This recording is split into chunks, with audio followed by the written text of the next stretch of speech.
Jack strolled through the bustling intergalactic city, his eyes wide with wonder. This was his first time at the Grand Cultural Exchange event, a yearly gathering where species from across the galaxy showcased their traditions, technology, and art. As an engineer, Jack loved technology, and his mind buzzed with excitement at the possibilities on display.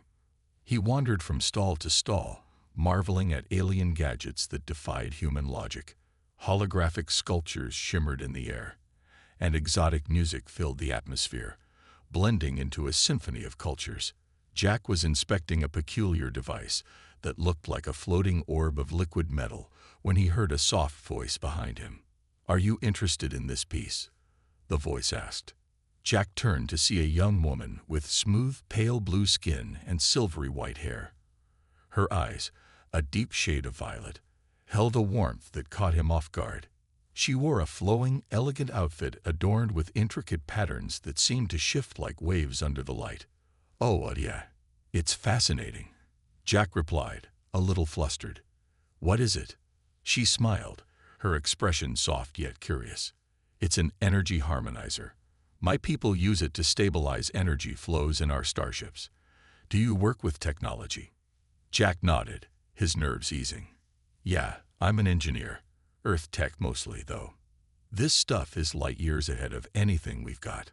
The woman tilted her head, her smile growing. "You must be skilled if you understand Earth's technology. I'm Lyra, by the way." "I'm Jack. Nice to meet you," he said, offering a hand out of habit. Lyra hesitated for a moment, then mirrored his gesture, shaking his hand gently. Her touch was cool, almost electric, and Jack felt a strange sense of connection. Their conversation flowed naturally as they walked through the stalls together.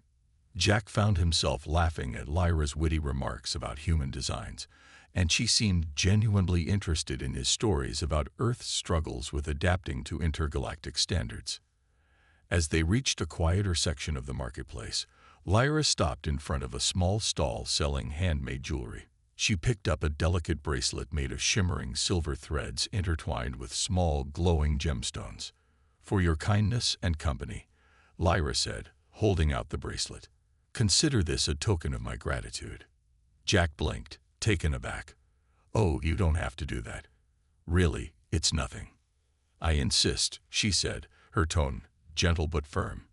"In my culture, giving a gift symbolizes respect and friendship." Not wanting to offend her, Jack smiled and took the bracelet. "Thanks, Lyra. It's beautiful." He slid it onto his wrist, marveling at how the silver seemed to shift and mold itself to fit him perfectly. Lyra's eyes sparkled as she watched him, but Jack didn't notice the faint blush on her cheeks. Before he could say more, a group of Lyra's companions approached, their expressions a mix of shock and awe. They spoke rapidly in a language Jack didn't understand, bowing slightly as they glanced at his wrist.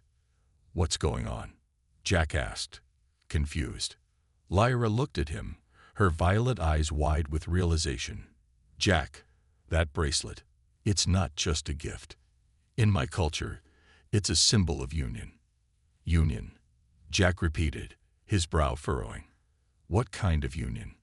She hesitated, her voice barely above a whisper. "It means we're married." Jack's jaw dropped. Married?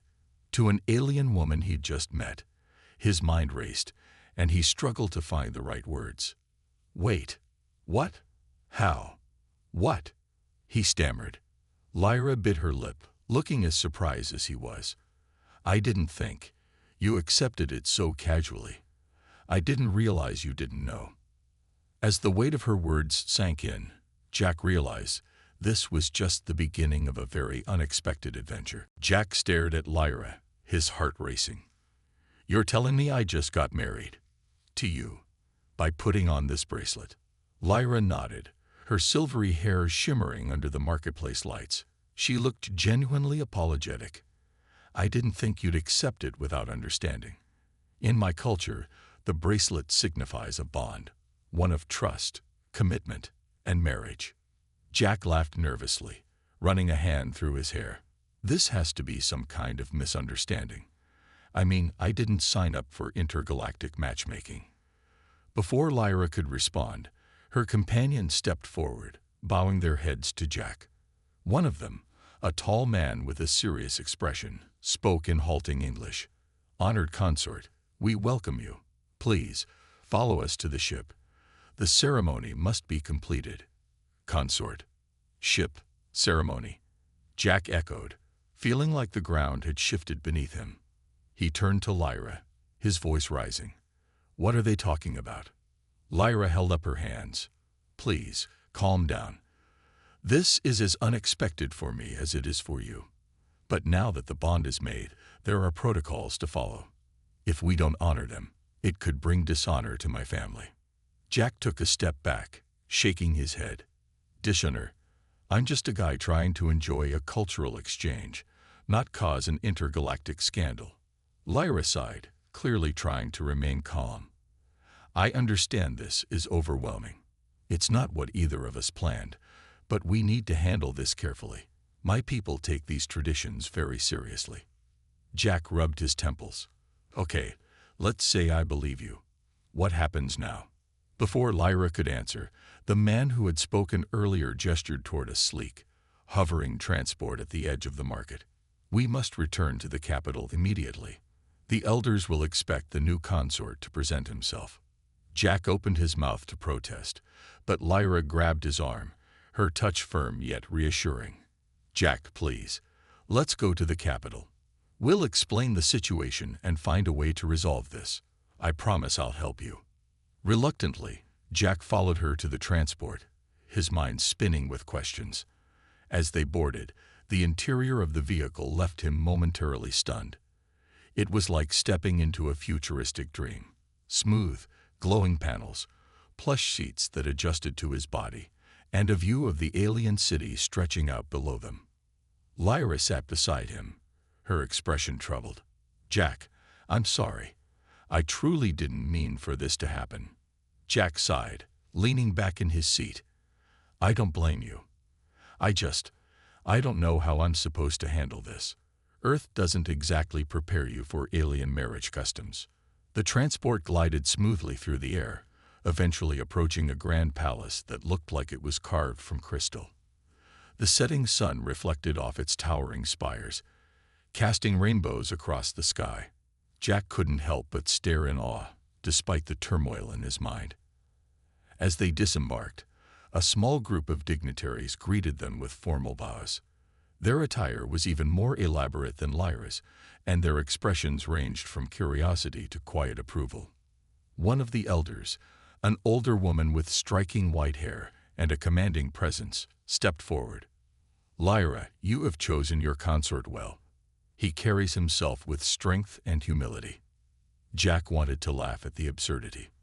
"I think there's been a mistake," he said, forcing a polite smile. "I didn't exactly choose anything." The elder raised an eyebrow, her gaze sharp. "There are no mistakes in the binding. The bracelet recognizes compatibility. If it accepted you, then you are meant to be together." Jack turned to Lyra, silently begging for help. She gave him a faint, apologetic smile. "This is what I was trying to explain. To them, the bond is sacred." "So what now?"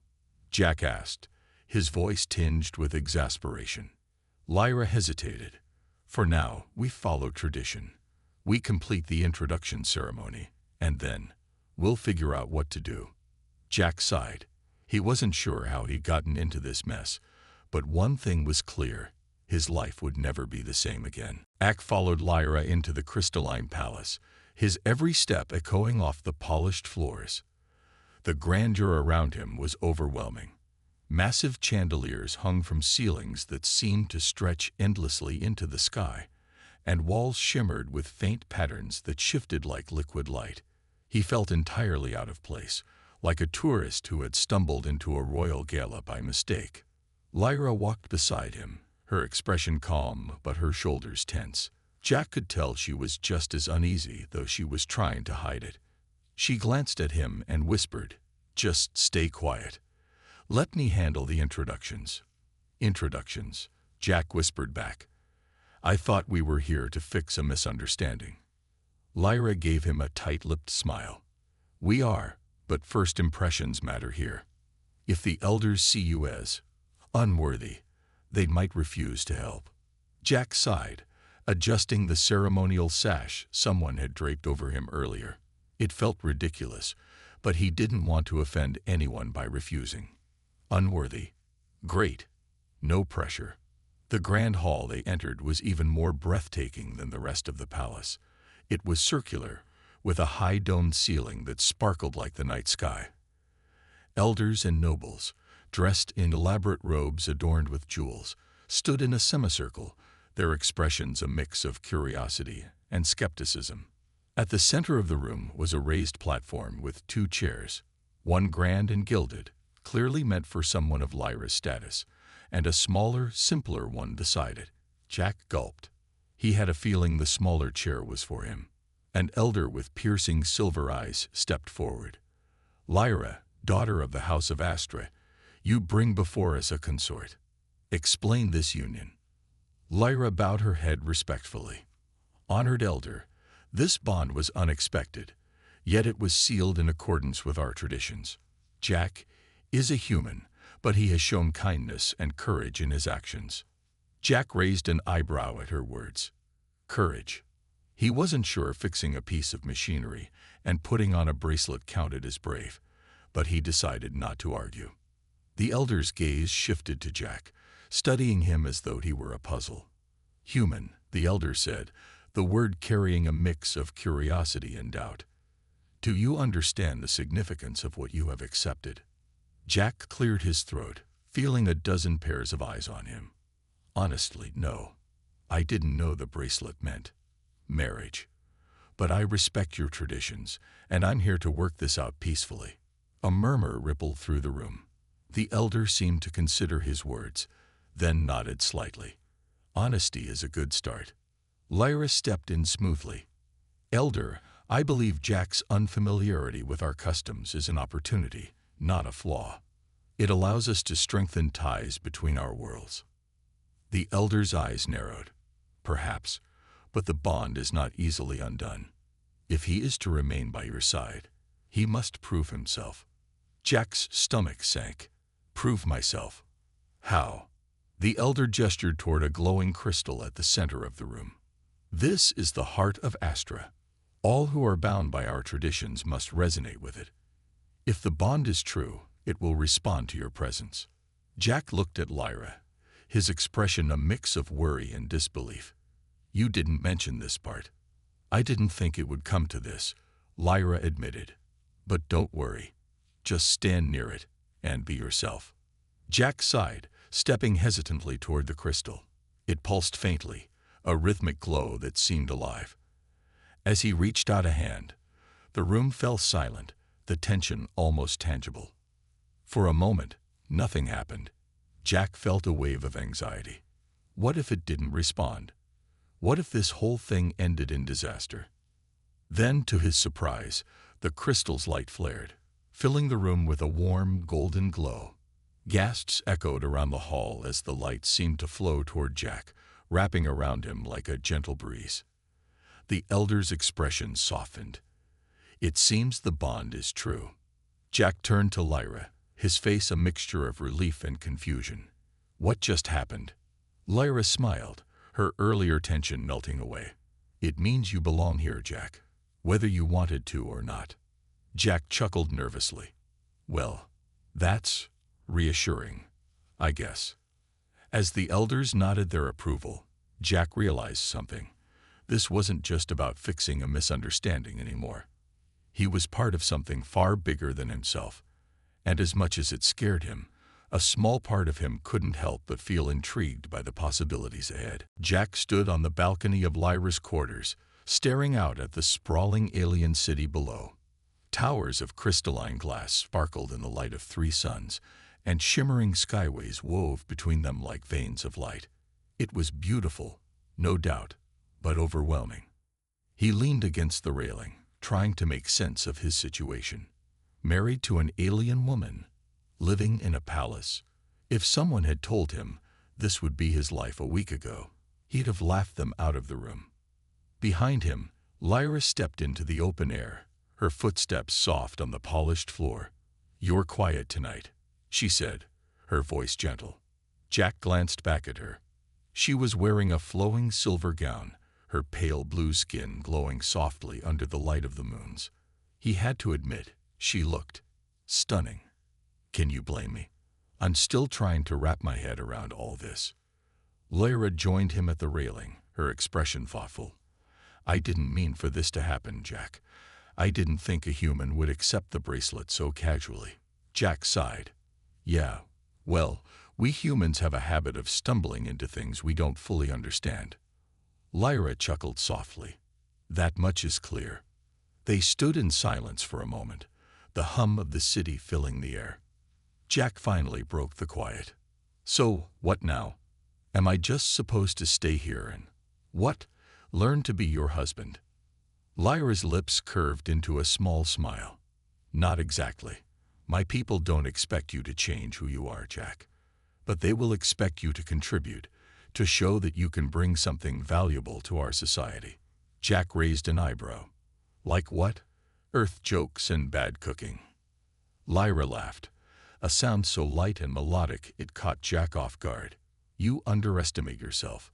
You've already impressed the elders with your honesty and courage. That's more than most could do." Jack shrugged, a faint smile on his lips. "I guess fixing broken things comes naturally to me." "Speaking of fixing things," Lyra said, her tone shifting, "there's a matter I could use your help with." Jack turned to her, intrigued. "What kind of matter?" Lyra hesitated, then explained. "One of the energy stabilizers in our city's core has been malfunctioning. It's causing disruptions to the entire power grid. Our engineers have been struggling to repair it, but their methods are different from yours. I think your perspective might help." Jack frowned, considering her words. "You're serious? You want me to look at it?" Lyra nodded. "Yes, if you're willing. It could be a chance to show my people what humans are capable of." Jack exhaled slowly. "All right, I'll take a look, but I'm not promising miracles." The next morning, Lyra led Jack to the city's core, a massive underground facility filled with intricate machinery and glowing panels. The engineers there eyed him warily, clearly skeptical of his abilities. Jack ignored their stares and focused on the problem. Hours passed as Jack examined the malfunctioning stabilizer, his mind working through the puzzle. He asked questions, sketched diagrams, and even crawled into tight spaces to inspect the machinery. Lyra watched from the sidelines, her respect for him growing with each passing minute. Finally, Jack stepped back, wiping sweat from his brow. "I think I've got it," he said. "Your system's too sensitive. It's overcompensating for minor fluctuations, which causes bigger problems down the line. I've adjusted the flow regulators to smooth things out."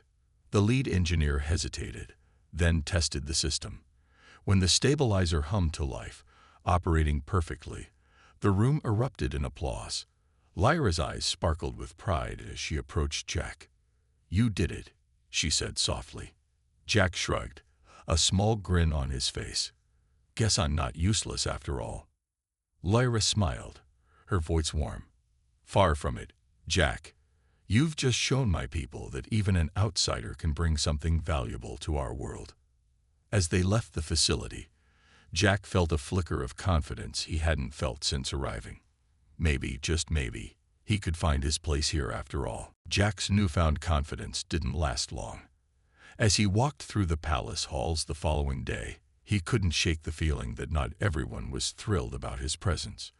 Servants whispered behind their hands, guards exchanged skeptical glances, and some of the nobles openly avoided him during formal gatherings. Lyra noticed it too. "You've drawn attention," she said as they sat in her private garden, surrounded by alien flowers that shimmered like liquid starlight.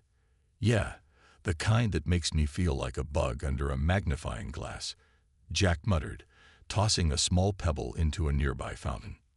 Lyra hesitated, then leaned closer. "It's not just curiosity. Some of the noble families see your presence as a threat."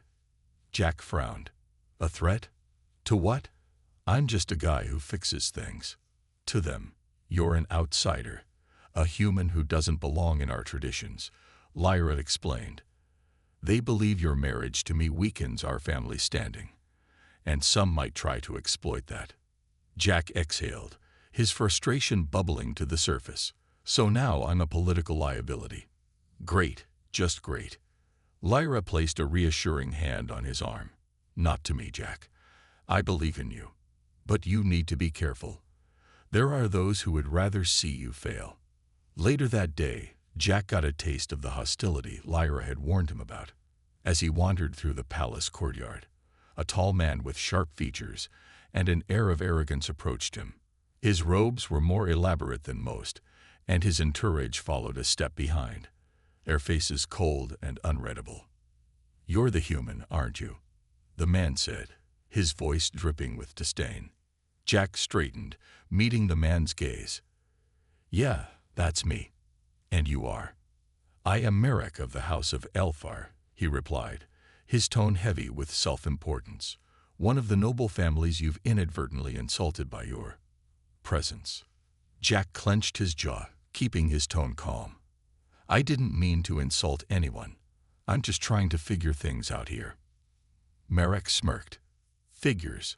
A human wouldn't understand the intricacies of our culture. But understand this. Your bond with Lyra is a disgrace to her lineage. It's only a matter of time before she realizes it.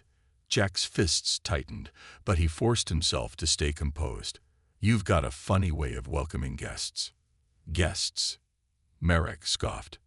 You're no guest. You're a stain on her honor. Before Jack could respond, Lyra appeared, her eyes flashing with anger. Merrick, that's enough. Merrick turned, his smirk fading. Lyra, I'm simply stating what many are thinking. Your choice is causing unrest. My choice is none of your concern, Lyra said, her voice cold. Jack has proven himself worthy in ways you never could. Leave him alone. Merrick narrowed his eyes, but said nothing more. With a sharp gesture to his entourage, he turned and walked away, his robes billowing behind him. Jack let out a breath he hadn't realized he'd been holding. Well, that was fun. Lyra frowned. Merrick is dangerous. His family has always sought to undermine ours, and now he sees you as an easy target. Jack looked at her, his voice firm. I'm not going to let him push me around. If he wants a fight, he's going to find out humans aren't as weak as he thinks. Lyra's expression softened, a hint of pride in her eyes. I believe you, Jack, but don't let his words get to you. We'll handle this together. As they walked back to the palace, Jack couldn't shake the feeling that Merrick's words were more than just insults. Trouble was brewing, and he would need more than quick wit and engineering skills to navigate the challenges ahead. For the first time, Jack truly understood the stakes of his accidental marriage. It wasn't just about him and Lyra anymore. It was about survival, respect, and proving that even an outsider could rise to meet the expectations of a new world. The palace seemed quieter than usual, though Jack knew it wasn't because of peace. It was the kind of quiet that came before a storm. Ever since his confrontation with Merrick, Jack had been on edge. Lyra tried to reassure him, but the tension in her voice told him she was just as concerned. Jack was in the palace workshop, fiddling with a piece of alien machinery to calm his nerves. The hum of the tools and the familiar rhythm of working with his hands always helped him think. As he adjusted the device, Lyra entered the room, her expression serious. Jack, she said, her voice cutting through the low whir of the machinery. We have a problem. Jack set the tool down and turned to her. What kind of problem? Sabotage, Lyra replied, crossing her arms. One of the city's main energy hubs has been tampered with. It's causing power outages in key areas, and if it's not fixed soon, it could lead to a cascade failure across the grid. Jack frowned. You think Merrick's behind this? Lyra nodded. It's likely. He's trying to make you look incompetent and undermine my family's reputation. If the energy hub fails, he'll use it as proof that you don't belong here. Jack exhaled sharply. So he's playing dirty. Figures. Lyra stepped closer, her tone urgent. We need to fix it, Jack. The engineers are already working on it, but I think your skills might give us an edge. Jack grabbed his tools without hesitation. Let's go. When they arrived at the energy hub, the scene was chaotic. Engineers and technicians scrambled to assess the damage, their movements frantic under the flickering lights of the facility. The hum of machinery was uneven, punctuated by ominous crackles and sparks. Jack surveyed the room, his mind racing. What's the status? An older engineer glanced at him skeptically. The core stabilizer is failing. If we don't reset the energy flow, the whole system will overload. Jack nodded, ignoring the man's doubtful tone. He turned to Lyra. I'll need full access to the control panels and someone to translate their interface. Can you handle that? Lyra didn't hesitate. I'll stay by your side. As they worked, Jack quickly realized the extent of the sabotage. Key components had been deliberately misaligned, and several fail-safes were disabled. It was a deliberate, calculated effort to create chaos. Whoever did this knew exactly what they were doing, Jack muttered, his hands moving swiftly as he rewired a critical circuit. This isn't just an attack on me. They're putting the whole city at risk. Lyra's eyes darkened. Marek's arrogance knows no bounds. Sweat beaded on Jack's forehead as he worked. The system was more complex than anything he'd ever encountered, but his engineering instincts kicked in. He called out adjustments to Lyra, who relayed them to the technicians. At one point, a loud alarm blared, and the lights dimmed further. The lead engineer shouted, "We're running out of time. The core's pressure is reaching critical levels." Jack gritted his teeth, his hands steady despite the rising tension. Almost there, just a little more.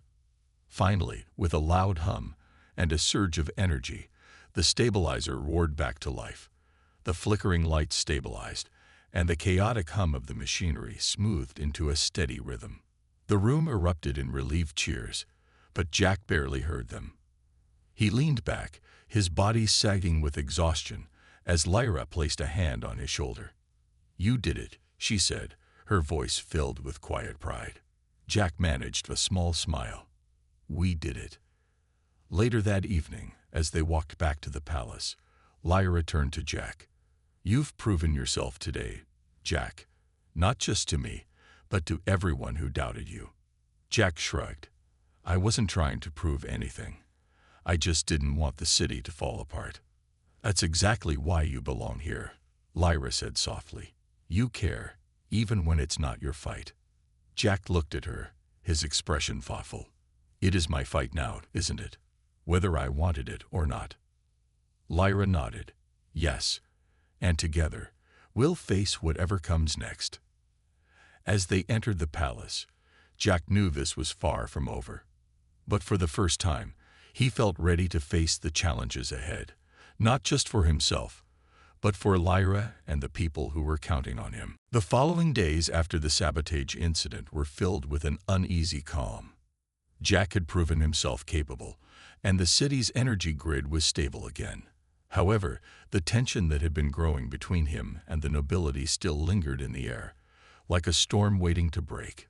The elders were no longer questioning his worth, but some of the nobles still eyed him with suspicion. One evening, as the twin moons rose over the palace, Lyra invited Jack to her private quarters for a quiet dinner.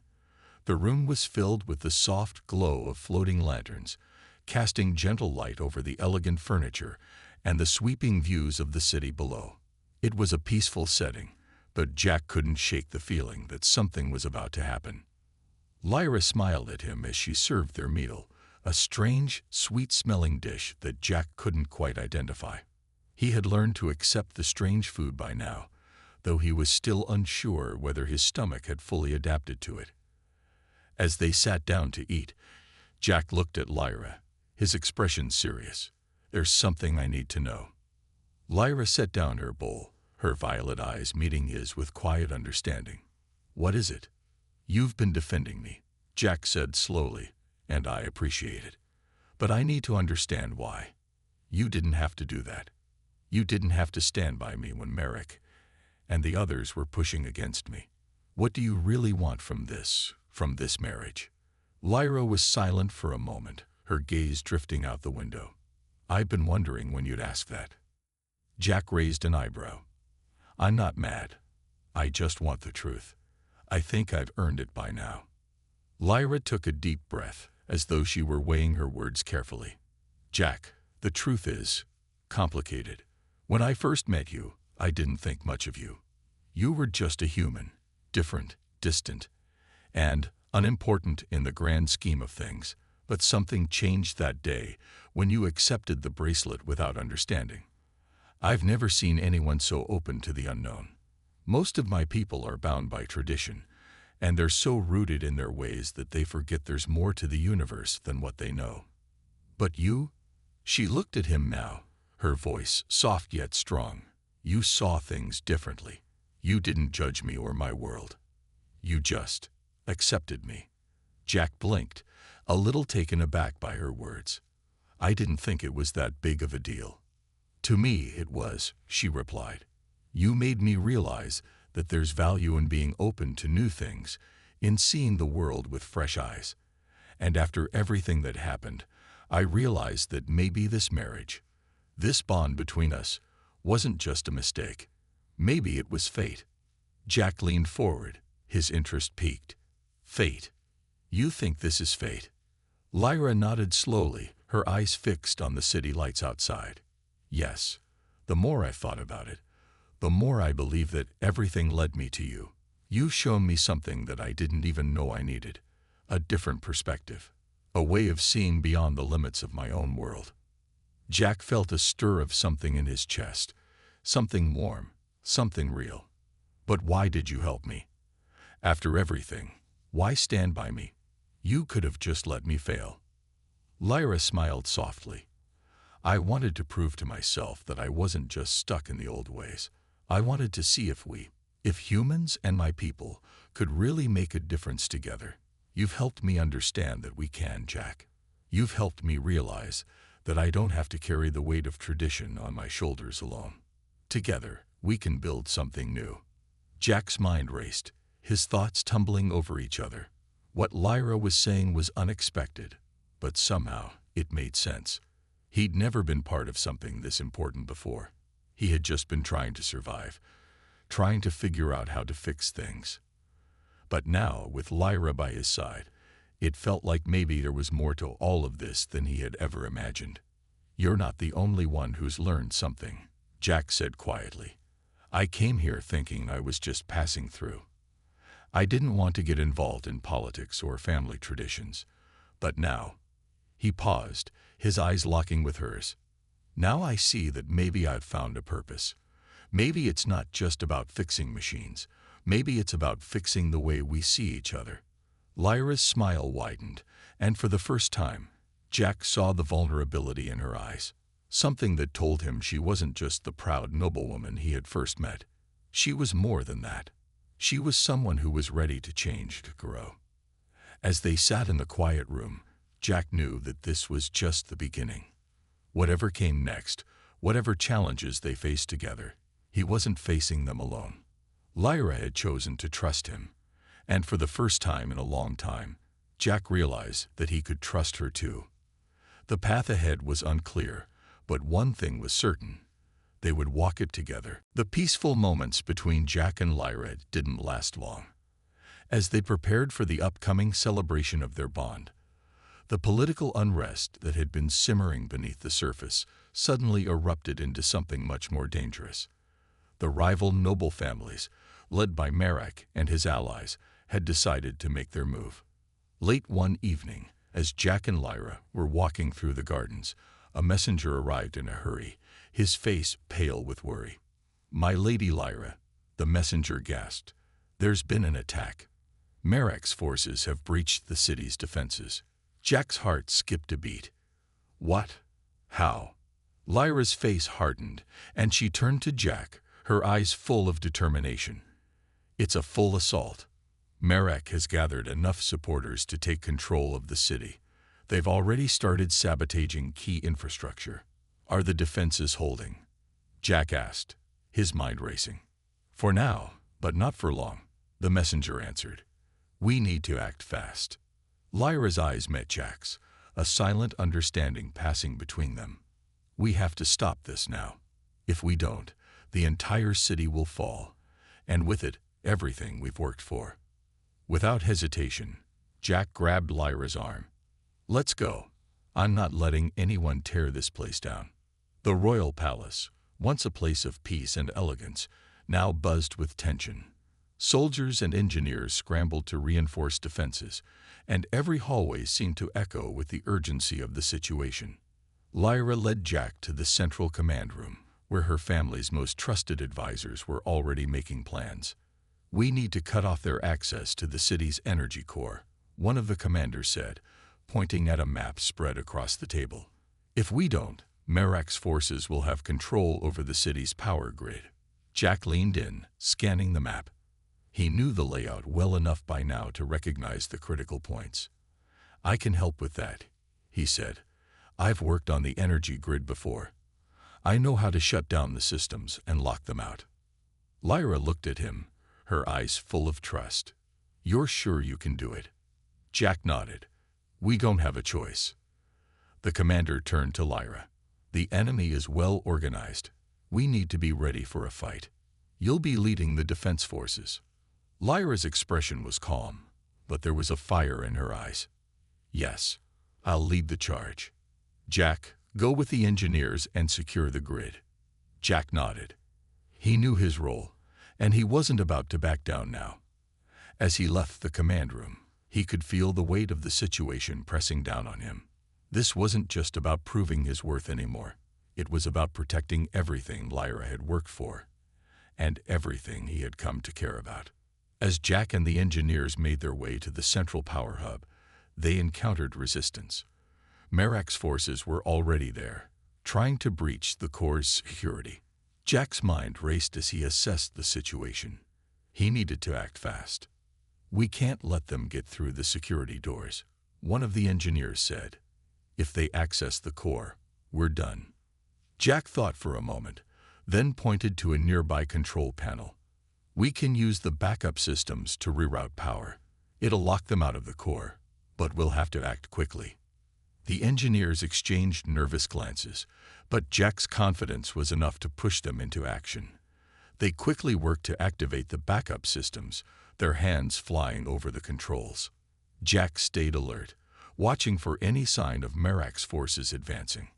A loud crash echoed through the hallway, and Jack turned just in time to see a group of soldiers charge toward them. Without thinking, he grabbed a nearby tool, using it to block the door as the engineers scrambled to finish the work. Come on, Jack shouted. We're almost there. The door to the core began to close, the power systems slowly locking down. Just as the soldiers reached them, the last security seal engaged with a loud thud. The room fell silent, save for the sound of heavy breathing. Jack let out a sigh of relief as the engineers high-fived each other. We did it. Back at the palace, the news of their success quickly spread. Merak's forces were forced to retreat, unable to access the city's power. The final blow had been dealt. Lyra met Jack outside the command room, her face lit with pride. You did it, she said, her voice soft. Jack looked at her, a smile tugging at the corners of his mouth. We did it. The battle was over, but the war wasn't quite finished. Jack knew there would be more challenges ahead, but as he stood beside Lyra, the woman who had once seemed so distant and now felt like an equal partner, he felt a sense of certainty. Whatever came next, they would face it together. The days following the battle were filled with both relief and uncertainty. The city was safe once again, and Merak's forces had been pushed back, but there were still whispers of rebellion from some of the nobles. However, things had changed. Jack had proven his worth, not just as a mechanic or an outsider, but as a vital part of Lyra's world, someone who could help protect it. Jack found himself in the palace gardens one quiet evening, gazing out at the city lights that twinkled below like stars scattered across the ground. The air was warm, and the soft sound of the fountains made it feel like a peaceful night. But Jack couldn't ignore the weight in his chest. He had helped save the city, but now he had to face the next step in his strange journey. Lyra approached him, her footsteps light against the soft grass. She wore a simple but elegant gown, and her presence filled the space around her. Her pale blue skin glowed softly in the moonlight, and her violet eyes met his with a quiet intensity. "Jack," she said softly, "I've been thinking." Jack turned to face her, his heart skipping a beat. "About what?" "About everything," she replied. "About us. About what this bond really means." Jack raised an eyebrow. "I thought we were still figuring that out." Lyra smiled, a faint trace of uncertainty in her eyes. "We are. But what I've realized is that this marriage wasn't just a mistake. It wasn't just some political game. We've built something real, Jack. Something stronger than either of us imagined." Jack felt a rush of warmth spread through him at her words. He had never expected this, never expected to feel anything like this. "I didn't think I belonged here. But now, I think I've found my place." Lyra stepped closer, her expression earnest. "You've always belonged here, Jack, in your own way. You've shown me that there's more than just tradition and politics. There's something more important than bloodlines. There's trust. There's partnership. And above all, there's you." Jack felt a lump form in his throat. "I never expected to fall into something like this. But now that I'm here, I can't imagine leaving." Lyra's eyes softened. "Neither can I."